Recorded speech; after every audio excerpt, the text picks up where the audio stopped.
Hi, boys and girls. My book this week is called The Other Side, and it's written by Jacqueline Woodson, and the illustrations are by E.B. Lewis. The story is one that takes place in the 1950s, 1960s, and the author is sort of writing about something that might have happened to her or someone she knew at a time when she was young and living in the southern part of the United States. So you're going to see some things that are dated, some of the clothing that the characters are wearing, and also what's going on in the story is something from our history here in the United States. So I'd like you to pay attention to what's happening in the story and the decisions the characters make. So here we go. The Other Side by Jacqueline Woodson. And there's a little dedication. The author dedicated it to Elishbetta and to Sean, and the illustrator said, "To my dear friend, Fran Emery." This book was actually published in 2001. Anyone is curious. Jacqueline Woodson is a rather famous author, so you might have read a book by her. All right, here we go. That summer, the fence that stretched through our town seemed bigger. We lived in a yellow house on one side of it. White people lived on the other side, and Mama said, "Don't climb over that fence when you play." She said it wasn't safe.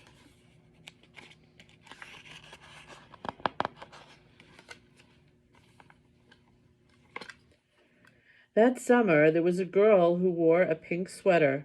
Each morning, she climbed up on the fence and stared over at our side. Sometimes I stared back.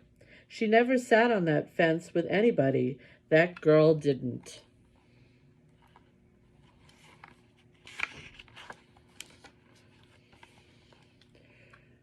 Once, when we were jumping rope, she asked if she could play, and my friend Sandra said no, without even asking the rest of us. I don't know what I would have said. Maybe yes, maybe no.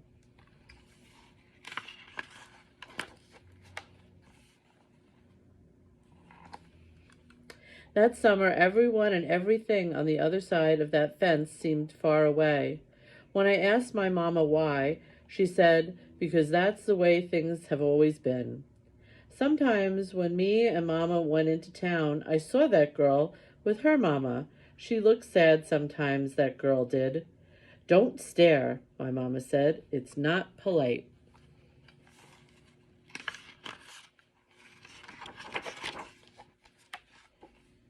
It rained a lot that summer.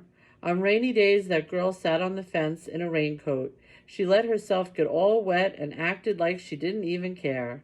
Sometimes I saw her dancing around in puddles, splashing and laughing.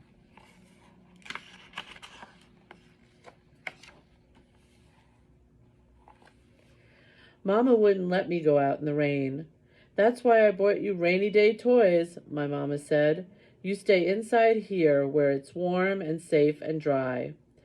But every time it rained, I looked for that girl, and I always found her somewhere near the fence.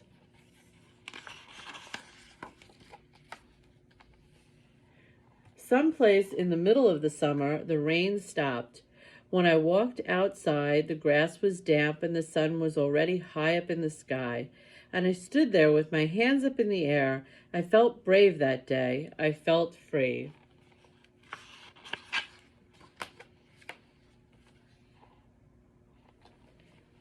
I got close to the fence and that girl asked me my name.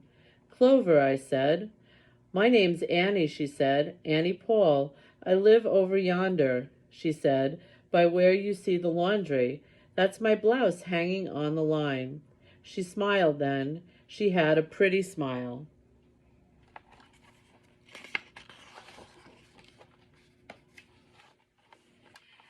And then I smiled, and we stood there looking at each other, smiling. "It's nice up on this fence," Annie said. "You can see all over."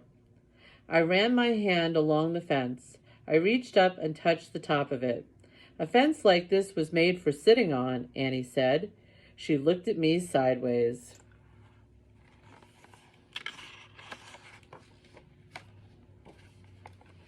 My mama says I shouldn't go on the other side, I said.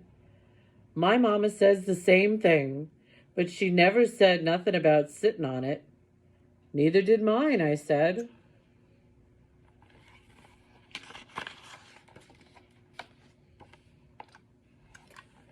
That summer, me and Annie sat together on that fence, and when Sandra and them looked at me funny, I just made believe I didn't care.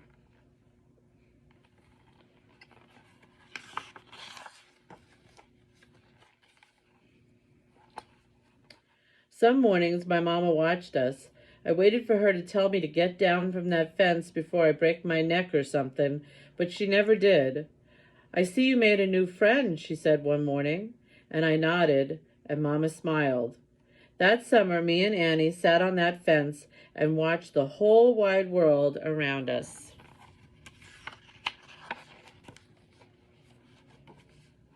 One day, Sandra and them were jumping rope near the fence, and we asked if we could play. I don't care, Sandra said. And when we jumped, Sandra and me were partners, the way we used to be.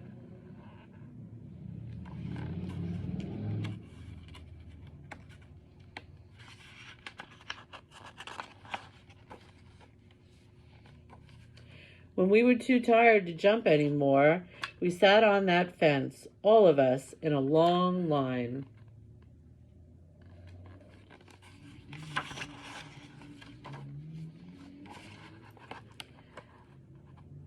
Someday someone's going to come along and knock this old fence down, Annie said. And I nodded. Yeah, I said, someday. All right, boys and girls, I'd love to know what you think about the story The Other Side and about the characters in the story. All right, everyone, have a wonderful week.